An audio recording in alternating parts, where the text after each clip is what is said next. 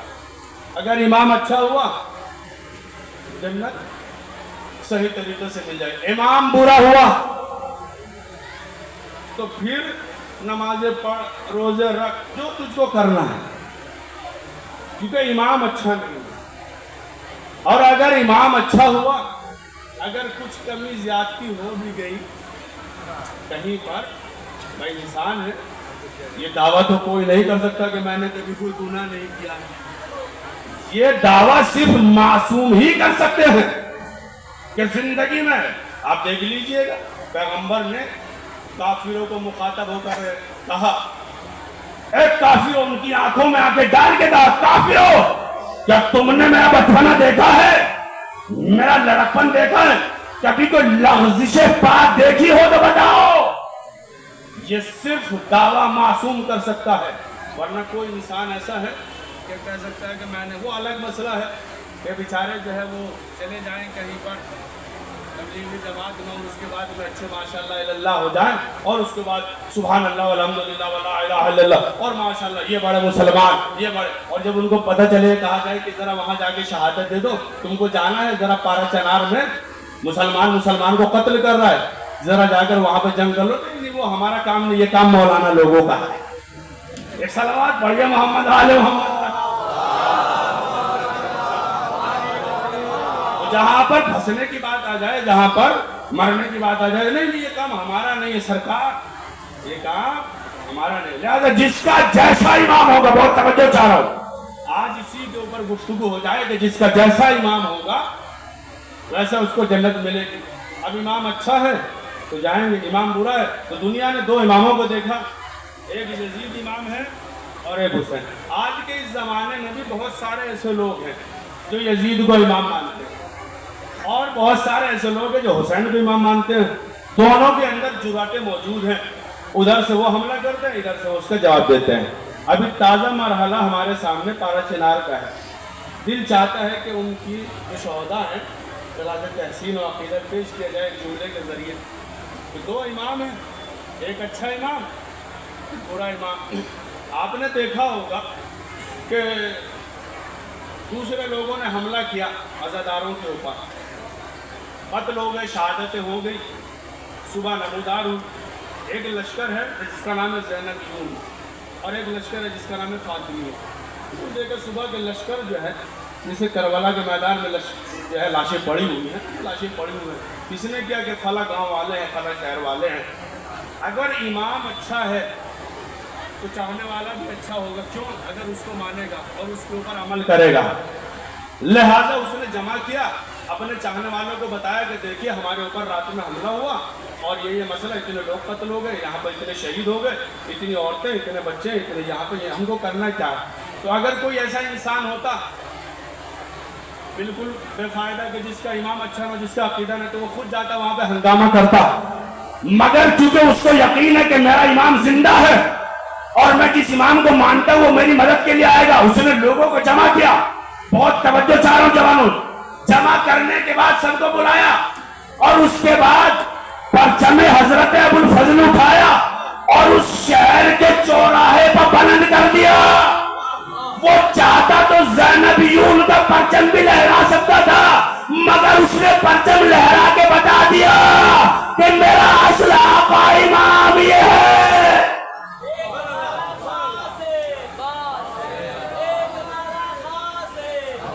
عباس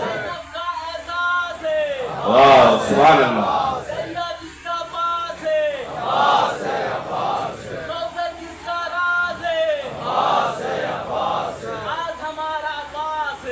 عباس ہے, عباس ہے.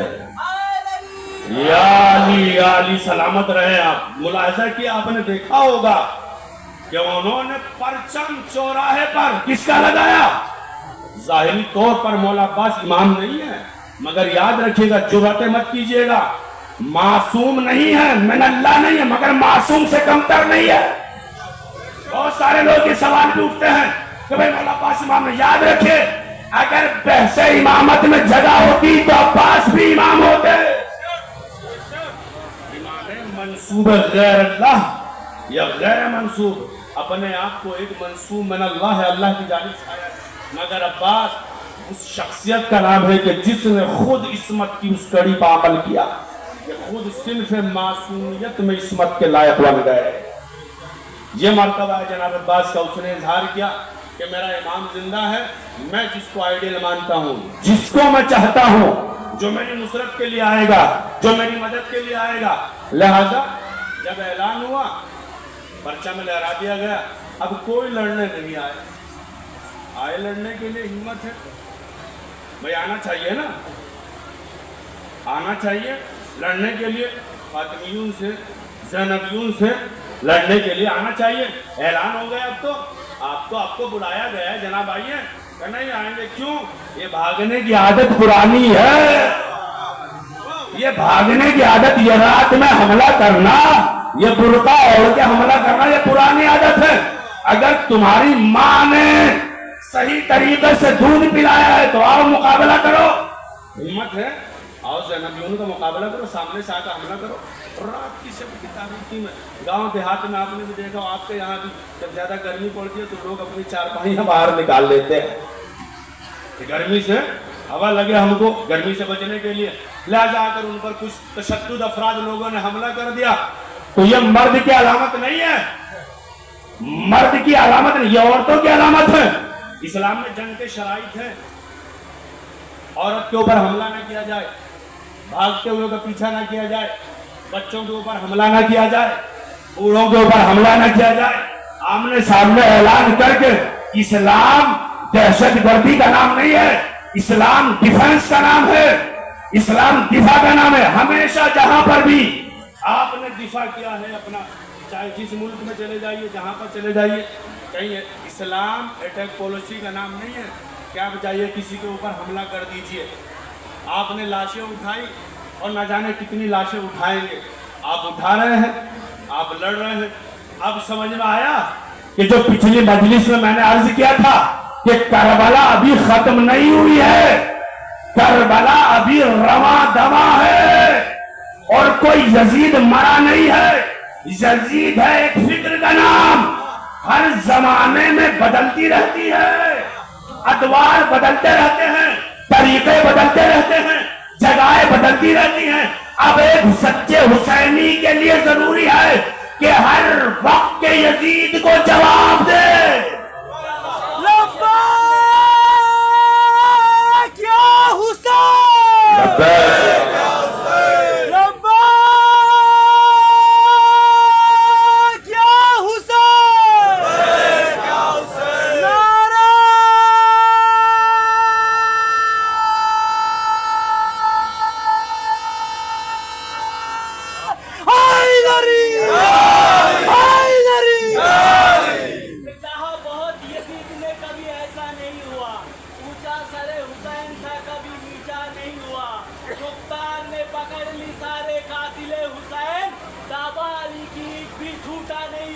ماشاءاللہ ماشاءاللہ، لبیک یا حسین۔ لہذا اگر ہمت ہے، جرأت ہے، یزیدیت کبھی ختم نہ ہوئی ہے نہ ہوگی۔ یزید ایک فکر کا نام ہے، یزید باقاعدہ کلچر ہے، تہذیب ہے یزیدیت۔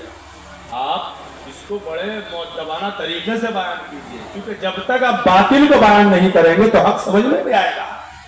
جب تک آپ یزید کو نہیں پڑھیں گے، یزید کو نہیں بتائیں گے دنیا میں کون ہے۔ اچھا آپ کسی بھی مسلمان سے پوچھئے، عام مسلمان سے، بھئی آپ یزید کو جانتے ہیں؟ نہیں بہت برا انسان، ہمارا کیا رشتہ یزید سے؟ اب یزیدی فکر کو اجاگر کرنے کی بات آ جائے کہ نہیں جلوس روکیں گے۔ کسی ہندو نے آپ کا جلوس روکا؟ کسی RSS والے نے آپ کا جلوس روکا؟ کسی بجرنگ دل والے نے جلوس روکا؟ کبھی نہیں۔ جب بھی روکے گا مسلمان روکے گا، مسلمان کا جلوس روکے گا، اس کا تعزیہ روکے گا، اس کی نماز روکے گا، اس کی مجلس روکے گا، اس کی عزاداری روکے گا، جب بھی روکے گا۔ اور آپ سچویشن دیکھیے، آپ مرحلہ دیکھیے، کربلا ایک ہے دنیا میں، یاد رکھیے گا، میں تشابہ نہیں کر رہا ہوں، مشابہ نہیں دے رہا ہوں۔ کربلا کے شہداء کا مشابہ دینا بالکل صحیح نہیں ہے، لیکن میں مثال عرض کر رہا ہوں کہ بعض ہمارے جوان یہ سمجھتے ہیں کہ کربلا دوم جو ہے بعض جگہ کو بنا، کربلا دوم ہو ہی نہیں سکتا۔ کربلا دوم ہونے مثال عرض کیا کر رہا ہوں کہ پارا چنار کے اندر آپ نے دیکھا ہوگا بعض ویڈیوز کے اندر کہ گردن جو ہے وہ پیچھے سے ایک مولا کے چاہنے والے کو قتل کیا جائے، گردن پیچھے سے کاٹی جا رہی ہے. دیکھا آپ نے یہ جوان لڑکے جو جوان ہمارے بھائی بیٹھے ہوئے ہیں، آپ دیکھا، آپ کہہ رہے ہیں کہ یزید ختم ہو گیا، آپ کہہ رہے ہیں کہ یزید مر گیا، آپ کہہ رہے ہیں اس کا تہذیب ختم ہو گئی، کلچر ختم ہو گیا. امام حسین کو یزید نے کیسے قتل کیا تھا؟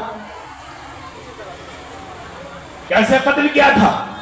کہ سرکار پیچھے سے قتل کیا تھا. تو ویڈیو میں آپ نے دیکھا تو تصدیق تو ہو گئی نا کہ اتنا یزید مرا ہے، نہ یزید کے بچے مرے ہیں. یزید کے کلچر کو دیکھ کر، سن کر، بتا کر اسی طریقے سے ایک عزادار کو قتل کیا گیا.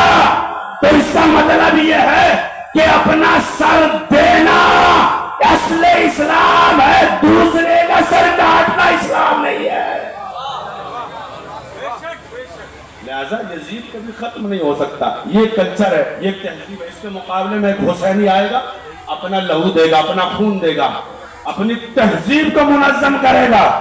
آپ کی ذمہ داری اپنی صفوں کو منظم کریں. آپ یہ نہ سمجھیں کہ آج ان کا نمبر ہے، کل آپ کا بھی نمبر ہے. آپ یہ مت سمجھیں.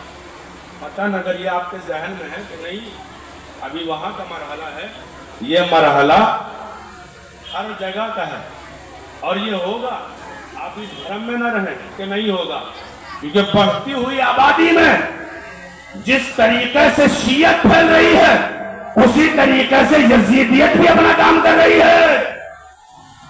جوانوں کو خراب کرنا، سوشل میڈیا کے ذریعے اٹیک کرنا، ان کے عقیدوں کو خراب کرنا، ان کے شریعت کے خلاف بات کرنا، عزاداری کے خلاف بات کرنا، علم کے خلاف بات کرنا، تابوت کے خلاف بات کرنا، تاجے کے خلاف بات کرنا. تو آج کی ذمہ داری کیا ہے کہ آپ اپنے امام کو پہچانیں، ان کے مقابل میں اپنا عقیدہ درست کریں. عقیدہ کیسے درست ہوگا؟ سرکار میں کیا ہوں، مولا کا چاہنے والا ہوں، مولا کا ماننے والا ہوں، مولا کا عزادار ہوں، ماتمدار ہوں. تو یہ سب چیزیں ٹھیک ہیں اپنی جگہ پر، مگر اگر ایسا وقت آ جائے کہ کہیں پر ہم کو بلا لیں، آئیے جناب شہادت کا مسئلہ ہے تو قتلوا فی سبیل اللہ، اللہ کی راہ میں شہید ہونا. ارے میرے بچے ہیں بھیا، بچوں کا کیا ہوگا؟ بچے ہمارے یتیم ہو جائیں گے، مر جائیں گے، ہماری بیوی اجازت نہیں دے گی، ہمارے ماں باپ اجازت نہیں دیں گے. اب یہ مرحلہ بڑھتا چلا جائے گا. تو جو قوم شہادت نہیں دے گی وہ زندہ کیسے رہے گی؟ بھائی قوم کو سرخرو کرتا ہے خون. دیکھیں انسان کے مرنے کی دو علامتیں ہیں، دو علامتیں انسان کے مرنے کی. ایک انسان کا جسم مرتا ہے، ایک انسان کا ضمیر مر جاتا ہے. آپ کہیں گے کیا مطلب؟ ایک انسان کا جب جسم مر جاتا ہے تو اس کو آپ اٹھاتے ہیں اور اٹھانے کے بعد میں غسل دیتے ہیں، کفن پہناتے ہیں اور مولانا صاحب میت کی نماز پڑھتے ہیں اور آپ لے جا کر اس کو دفن کر دیتے ہیں قبرستان میں. بہت توجہ چاہو جوان، دفن کر دیتے ہیں قبرستان میں. تو یہ جسم کو موت ہوئی اور آپ نے لے جا کر قبرستان میں دفن کر دیا. لیکن جس انسان کا ضمیر مر چکا ہے، جو انسان بیدار نہیں ہے، جو انسان کسی کام کا نہیں ہے، جو انسان کسی پر جان نہیں دے سکتا، اس کو کیسے زندہ کیا جاتا ہے؟ اس کو کیسے زندہ کیا جائے گا؟ بہت توجہ چاہ رہا ہوں. دیکھیے دو علامتوں میں دونوں کا جواب یہ ہے کہ اگر انسان مر جائے تو اس کو غسل دے کر قبرستان میں لے جایا جاتا ہے. اگر انسان کا ضمیر مر جائے تو اس کے اوپر لہو کی چھینٹوں سے سینچا جاتا ہے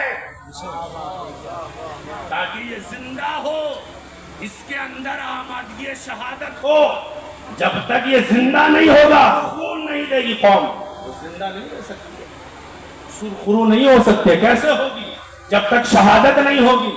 اور جب شہادت کا سلسلہ شروع ہوگا، اب آپ کے اندر کتنی طاقت ہے، کتنی قوت ہے کہ سنسناتے ہوئے تیر کا مقابلہ کیسے کیا جائے. دوسرے کی جان لینا آسان ہے، اپنی جان دینا بڑا مشکل ہے. کتنے لوگ عالم اسلام میں جو اپنی جان دینے کے لیے قربان ہیں. آپ خصوصی والیان ولایت کے چاہنے والے ہیں، آپ عام نہیں ہیں۔ میں دہشت گردی کی بات نہیں کر رہا ہوں کہ جو لوگ آئے دہشت گرد بنے، اس کا سر کاٹو، اس کا گلا کاٹو، اس کا ظلم کرو، یہاں سے مارو، یہاں سے کاٹو، یہاں پر یہ کرو۔ یاد رکھیے گا، جملہ عرض کروں، آمادہ ہیں آپ؟ پارا چنار کے اندر شناختی کارڈ دیکھ کر، شناختی کارڈ دیکھ کر، جس کا نام علی، لائن میں لگو قتل کر دو۔ جس کا نام حسن، لائن میں لگو قتل کر دو۔ جس کا نام حسین، لائن میں لگیے جناب، قتل کر دیے۔ آپ غور فرمایا کہ جس کے نام سے دنیا میں اس کے چاہنے والوں کو قتل کیا جا رہا ہے، ذرا احساس کرو کربلا میں کہ اس حسین کو کتنا مارا ہوگا جس کا باپ علی تھا۔ جس کے چاہنے والے کو، جس کا نام علی ہے، جرم ہو گیا ہے علی نام رکھنا آج کے زمانے میں۔ جس کے چاہنے والے کو، ماننے والے کو اتنا قتل کیا گیا، اس طریقے سے مارا گیا، اور جس کے باپ علی ہو، جس کے دادا علی ہو، اس کو کتنا مارا ہوگا، اس کو کتنا قتل کیا ہوگا۔ آج دنیا اسلام میں اگر آپ دیکھیں، پورے دنیا انسانیت میں ملاحظہ کیجئے گا، اور اگر یہ بات پہنچ گئی تو شاید یہی جملہ مجلس کا معراج بن جائے گا۔ آج پوری دنیا میں دیکھیے، پوری دنیا میں، پوری دنیا ایک طرف اور ایک عزادار ایک طرف، پوری دنیا ایک طرف، پورے 56 کے 56 موالی ایک طرف، سارے اسلامی کنٹری ایک طرف، سب ایک جگہ کھڑے ہوئے ہیں۔ ایک تنہا ملک ایک جگہ پہ کھڑا ہوا ہے، تنہا اپنی جگہ پہ کھڑا ہوا ہے، اور اس نے کوئی سودا نہیں کیا، جس میں اس کے اپنے بھی دشمن ہیں، جس میں غیر بھی دشمن ہیں، جس میں چاہنے والے بھی دشمن ہیں، جس میں ماننے والے بھی دشمن ہیں، مگر اس نے کبھی سودا نہیں کیا۔ دنیا دیکھ رہی ہے، دنیا کی آنکھیں لگی ہوئی ہیں اس طرف۔ اس کا مطلب یہ ہے کہ وہ ملک بتانا یہ چاہتا ہے کہ ہم اس امام کے ماننے والے ہیں کہ جس نے نہ کبھی اپنا امام بدلا، نہ کبھی اپنا ایمان بدلا۔ لبیک یا حسین، لبیک یا حسین، لبیک یا خمینی، لبیک نعرہ حیدری۔ لہذا پورے دہانے پر ایک دنیا ایک اس طریقے سے بٹ گئی ہے، ایک ولایت کے چاہنے والوں کے مقابلے میں، کہ سرکار جو بھی ہو جائے۔ اور دنیا میری سمجھ میں نہیں آتا ہے کہ آج کے اس، دیکھیے پہلے جو ہے کتابوں کی کمی تھی، لائبریریز کی کمی تھی، علماء کی کمی تھی۔ آج کے زمانے میں سوشل میڈیا پر ہر چیز موجود ہے، لائبریریز ہیں، بڑے بڑے جید علماء ہیں، قدیم علماء ہیں، اور اس کے بعد بہت بڑی بڑی کتابیں ہیں، سوشل میڈیا ہے، نیٹ ورک ہے، ساری چیزیں۔ مگر سوال یہ پیدا ہوتا ہے کہ آج کا مسلمان کتنا نادان مسلمان ہے کہ بغیر تحقیق کے نہ کوئی پڑھتے ہیں نہ کوئی پوچھتے ہیں، بس کیونکہ ہمارے مولوی صاحب نے کہہ دیا ہے بس ہم نے مان لیا ہے، وہ جو کہہ دیں گے ہم مان لیں گے۔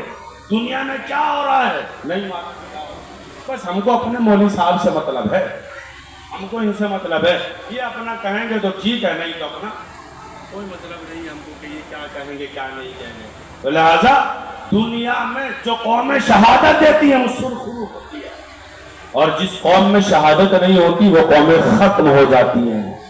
آج آپ کیوں زندہ ہیں؟ کیونکہ آپ کی قوم شہادت دے رہی ہے، آپ کی قوم لاشوں پر لاشیں اٹھا رہی ہے۔ ہر جگہ پر، ہر مقام پر، ہر محاذ پر جہاں پر اس اسلام کو خون کی ضرورت پڑے گی، شیعہ بہے گا اور وہاں پر اپنی شہادت کو قبول کرے گا، وہاں پر اپنی شہادت دے گا، وہاں پر اپنا مرتبہ بڑھائے گا، اپنی منزل بڑھائے گا، اپنے خون کی تاثیر اور اثر کا پتہ دے گا کہ میں جس امام کو اپنا رول ماڈل اور آئیڈیل مانتا ہوں وہ میرا امام شہادت کا پیروکار ہے، کسی پر ظلم کرنے کا پیروکار نہیں۔ لہذا ہم ظلم برداشت کریں گے، ہم شہادت کو قبول کریں گے سینے پر۔ اسلام اٹیک پالیسی کا نام نہیں ہے، اسلام دفاع کا نام ہے۔ ڈیفنس ہم اپنا دفاع کریں گے، لہذا قوم کے اندر جرأت ہونی چاہیے کہ وہ شہادت پیش کرے وَلَا تَحْسَبَنَّ الَّذِينَ قُتِلُوا فِي سَبِيلِ اللَّهِ. یہ قوم اسی وجہ سے زندہ ہے. ضروری نہیں ہے کہ پوری قوم شہادت دے. ایک فرد نے شہادت دی پوری قوم سرخرو ہو گئی. ایک امام نے شہادت دی سلسلہ امامت سرخرو ہو گیا. نبوتوں کا سلسلہ شروع ہو گیا. نبوتوں کا سلسلہ سرخرو ہو گیا. حسین ہم تمہاری شہادت سے راضی ہو گئے. یہ شہادت عظمیٰ اور جو آج کی شہادتیں ہیں ان میں کچھ خاص باتیں ہیں. جو آج کی شہادت ہے اس میں حسین کا نام لینے والوں کو قتل کیا جا رہا ہے اور ان کی محبت پر مارا جا رہا ہے. اور حسین کو جو قتل کیا وہ اسلام کی محبت پر مارا گیا. لہٰذا یہ شہادتوں کا سلسلہ ابھی اور بڑھے گا. جذبہ ایثار اور زیادہ آمادہ کرنا ہوگا. اب یہ تھمنے والا نہیں ہے, رکنے والا نہیں ہے. کیونکہ جو قومیں شہادت نہیں دیتی ہیں وہ نست و نابود ہو جاتی ہیں. جو قومیں شہادت دیتی ہیں وہ سرخرو ہوتا ہے. امام حسین تو زندہ ہے, شہادت دی. ہم کربلا میں ایسا خون سے اس کربلا کی زمین کو سینچیں گے کہ تا قیامت تک اسلام سرخرو رہے گا. حسین خون دے گا اس کربلا کی زمین کو, مردہ زمین کو, اور مردہ زمین انسانوں کی روحوں کو حسین کا خون زندہ کرے گا. امام حسین نے کربلا کے میدان میں اپنے 71 ساتھیوں کے ساتھ قربانی پیش کی. ان کی قربانی, جون کی قربانی, علی اکبر کی قربانی, جناب عباس کی قربانی. کربلا کا میدان سجا ہوا ہے. رونے کے لیے اور رلانے کے لیے کوئی روایت پڑھنے کی ضرورت نہیں ہے. ایک جملہ جو دل پر لگ جائے اور محبت اجاگر ہو جائے, نفسیات اجاگر ہو جائے انسان کے. اگر انسان کو واقعاً دل پر یہ احساس ہو کہ کربلا کے میدان میں حسین کا 6 ماہہ علی اصغر شہید ہو گیا, اللہ اکبر, اجرکم من اللہ. امام میں وقت ہے قربانی دینا میراث ہے. مولا امام زین العابدین کے صحابی ہیں جناب منہال. سوال کیا مولا امام زین العابدین سے, مولا آخر کب تک آپ گریہ فرمائیں گے؟ کوئی حد, کب تک آپ گریہ فرمائیں گے؟ مولا سجاد فرماتے ہیں منہال تو نے انصاف نہیں کیا, ذرا انصاف سے بتا کہ یعقوب کے کتنے فرزند تھے؟ اس کا مولا 11 فرزند تھے. کون سا بیٹا باپ کی آنکھوں سے اوجھل ہو گیا تھا کہ یوسف کا موت کا نہ ہونا یقینی تھا نا کہ زندہ ہے, زندگی تو جی مولا. مگر وہ یعقوب اس بیٹے کے فراق میں اتنے زیادہ روئے کہ آنکھوں میں سفیدی آ گئی. اس اپنے بیٹے کے فراق میں اتنے زیادہ گریہ کیا, اتنا زیادہ روئے. حضرت یعقوب علیہ السلام حضرت یوسف کے فراق میں کہ آنکھوں کی بینائی چلی گئی. مگر منہال ذرا انصاف سے بتا, یعقوب کا ایک یوسف کھویا گیا تھا, گم ہو گیا تھا, مگر حیات زندہ ہونے کا یقین حاصل تھا, مگر جدائی برداشت نہ کر سکے اور اتنا زیادہ روئے کہ آنکھیں جاتی رہی. مگر انصاف سے بتا کہ جس کے 18 یوسف کربلا میں شہید ہو گئے ہوں, اللہ اکبر, جس کے 72 یوسف کربلا کے میدان میں شہید ہو گئے ہوں, قتل ہو گئے ہوں, کیسے قتل کر دیے گئے ہیں, وہ کیسے نہ روئے؟ وہ امام کیسے گریہ نہ کرے؟ وہ کیسے ہنسو نہ گائے؟ منہال نے کہا کہ مولا شہادت تو آپ کے گھر کی میراث ہے. مولا فرماتے ہیں کہ منہال شہادت ہماری میراث ہے, مگر ماں بہنوں پھوپھیوں کا بازار میں ننگے سر جانا تو ہماری میراث نہیں ہے. شروع کو میں نے اللہ مولا کو غم نہ دے سوائے غم مظلوم کربلا کے. جو لوگ بیمار ہیں, معبود بیمار سے سجاد کے صدقے میں ان کو شفا عاجل و کامل عنایت فرمائے.